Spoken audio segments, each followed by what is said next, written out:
మీకు తెలుసు, ఇంతకుముందు గొడవలంటే ఎక్కడో అనంతపురం, కడప, కర్నూలులో ఉండేటివి.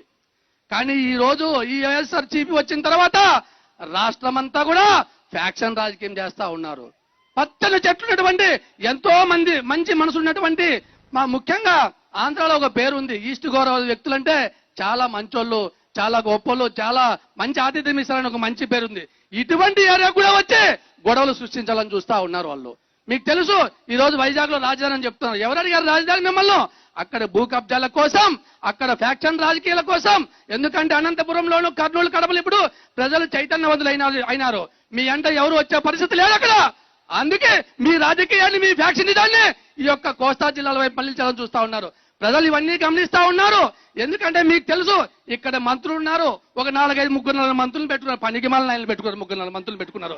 వాళ్ళకి ఏం పని లేదు, ఒకటే పవన్ కళ్యాణ్ గారిని తిట్టడం, పవన్ కళ్యాణ్ గారిని దూషించడం. ఒకటి గుర్తు పెట్టుకోండి, పవన్ కళ్యాణ్ గారు సమయం పాటిస్తా ఉన్నారు.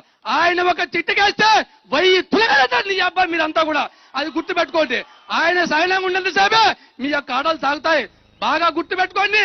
మీ మంత్రులకు చెప్తా ఉన్నాం, జరబోయే భవిష్యత్తులో జనసేన, బీజేపీ పార్టీ అధికారంలోకి వస్తుంది.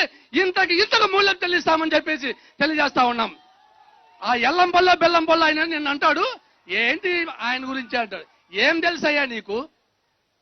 మెగా ఫ్యామిలీ నీకు రాజకీయ భిక్ష పెట్టింది, అది మర్చిపోతా ఉన్నావు. నువ్వు మర్చిపోతే నీ ఇంటికి వచ్చి నీ నోటికి వచ్చినట్టు మాట్లాడుతా ఉన్నావు.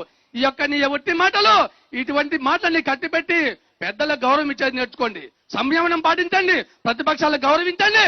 ప్రతిపక్షాల మీద మాట్లాడేటప్పుడు నోరు అదుపులో పెట్టుకొని మాట్లాడాలని చెప్పేసి తెలియజేస్తూ, సమయాభావం వల్ల తక్కువగా మాట్లాడాలని అనుకుంటున్నాను.